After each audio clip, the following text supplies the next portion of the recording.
जिन लोगों की नींद मृत्यु के समान शांत हो जाती है, उनका हर सुबह एक नया जन्म होता है और इस नए जन्म के साथ वो चाहें तो अपने जीवन को एक नई दिशा दे सकते हैं, एक नया मोड़ दे सकते हैं, एक नया आनंद पैदा कर सकते हैं। सूर्य की किरणों के साथ दिन की शुरुआत होती है और पूरी प्रकृति जाग उठती है। इसीलिए अगर अपनी सुबह को बेहतर बनाने के कुछ नियम आपको पता चल जाएं, तो आपका पूरा दिन आनंद और जोश के साथ बीतेगा। आज की जो कहानी मैं आपको सुनाने वाला हूं, उसमें आपको सुबह की कुछ ऐसी आदतें पता चलेंगी जिसके बाद आप अपने पूरे दिन को बहुत बेहतर बना सकते हैं। इससे पहले कि आप इस कहानी में खो जाएं, इस चैनल को सब्सक्राइब जरूर कर लें। तो चलिए कहानी शुरू करते हैं। ये उस समय की बात है जब धरती पे बहुत सारे काम इंसानी हाथों से किए जाते थे। मतलब उस समय इतनी ज्यादा मशीनों का उपयोग नहीं होता था। इंसान खुद मेहनत करता था और अनाज पैदा करता था। आज के युग में तो बहुत सारी मशीनें आ गई हैं जो उन कामों को आसानी से कर देती हैं, लेकिन आज से तकरीबन 200 साल पहले ये काम इंसान ही किया करते थे। ऐसे ही एक गांव में मोहन नाम का एक युवक रहता था।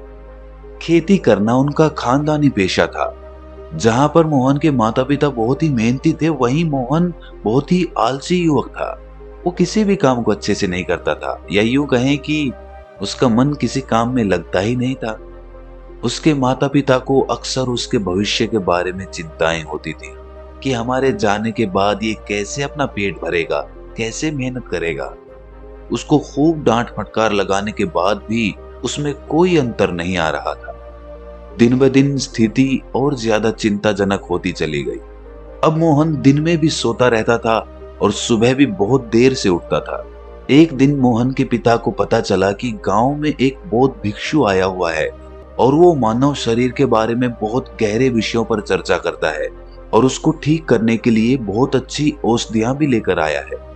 फिर क्या था, मोहन के पिता मोहन को लेकर उस बौद्ध भिक्षु के पास पहुंच जाते हैं।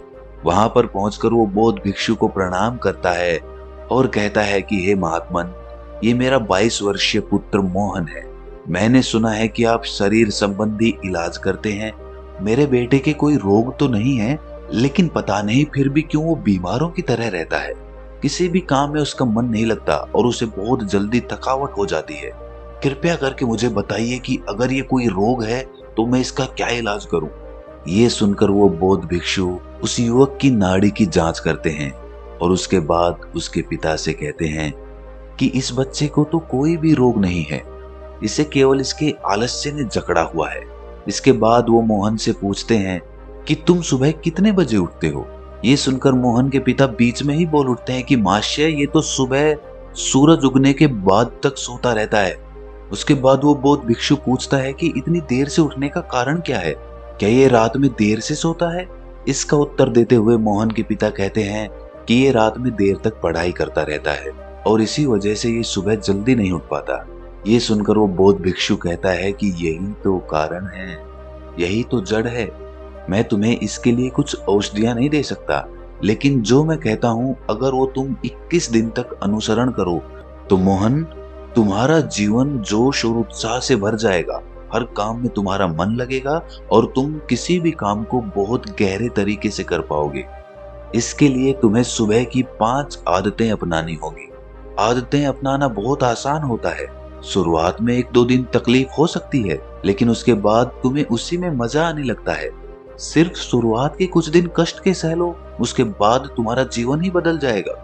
सुबह की उन 5 अनमोल आदतों की व्याख्या करते हुए उस बौद्ध भिक्षु ने कहा कि सुबह उठते ही सबसे पहले अपने आप के प्रति धन्यवाद व्यक्त करो। उस परमपिता परमेश्वर को धन्यवाद दो, क्योंकि उन्होंने इस प्रकृति के द्वारा तुम्हें इस शरीर का अनमोल तोहफा दिया है।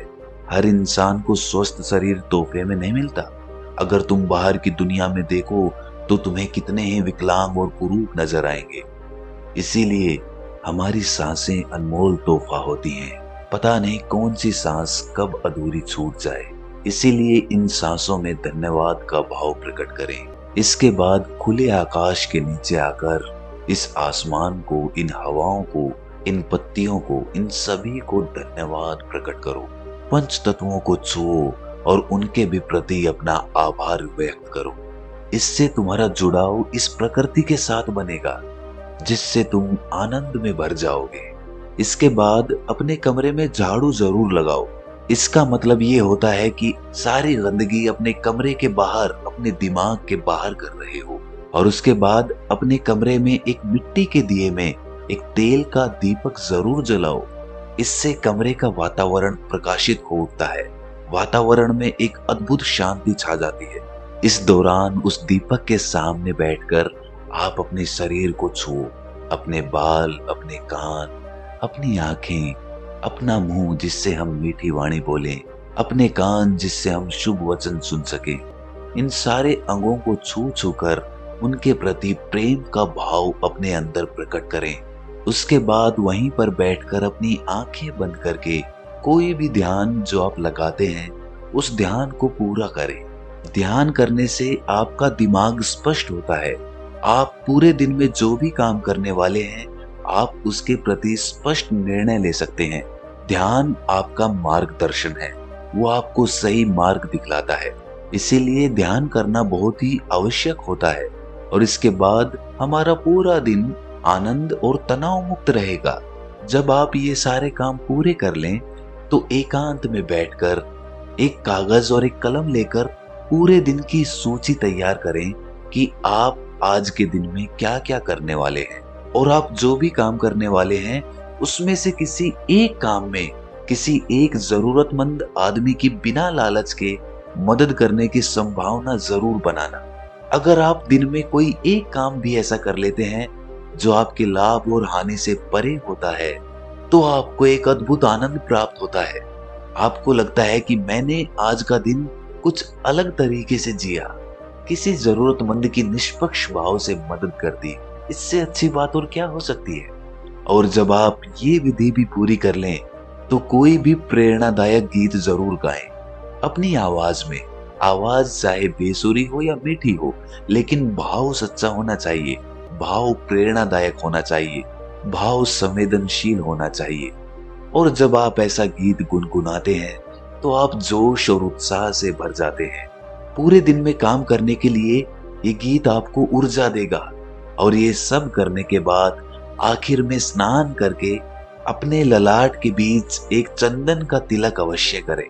इससे आपका आज्ञा चक्र शीतल रहेगा। शीतलता आपके पूरे मस्तिष्क में फैल जाएगी और आप बहुत ही शीतल और आनंद का अनुभव कर पाएंगे। इतनी छोटी छोटी सी कला होती है जीवन जीने की। जो आदमी 21 दिन तक इस मंत्र को अपना लेगा उसका पूरा जीवन बदल जाएगा। उसके बाद उसे कोई काम जबरदस्ती नहीं करना पड़ेगा, उसे जबरदस्ती अपने मन को उस काम में धकेलना नहीं पड़ेगा, बल्कि वो काम ही आपके लिए आनंद बन जाएगा। जीवन एक उत्सव बन जाएगा, जीवन एक जोश बन जाएगा, जीवन में संवेदना फिर से लौट आएगी। जरा सोचिए, जब हम बच्चे होते थे तो हमारे अंदर किसी भी नए काम को लेकर तरंगे उठने लग जाती थी। हम किसी भी काम में जोश और उत्साह डाल देते थे। आखिर आज वो सब क्यों नहीं होता है? क्यों इंसान ने अपने आप को ही जटिल बना लिया है? एक नए सवेरे की तरफ बढ़ते हैं। चलो बुढ़ापे से बचपन की ओर चलते हैं, उन उम्मीदों को फिर से जगाते हैं। चलो आज हम अपनी कब्र से उठ जाते हैं, खुद जीते हैं और दूसरों को भी जीना सिखलाते हैं। चलो आज हम जीवन को एक नई दिशा देते हैं। तो दोस्तों, कैसी लगी ये कहानी आपको कमेंट सेक्शन में जरूर बताना, और अच्छी लगी तो इस चैनल को सब्सक्राइब जरूर कर लेना। तो मिलते हैं अगली कहानी में, तब तक के लिए अपना ख्याल रखें।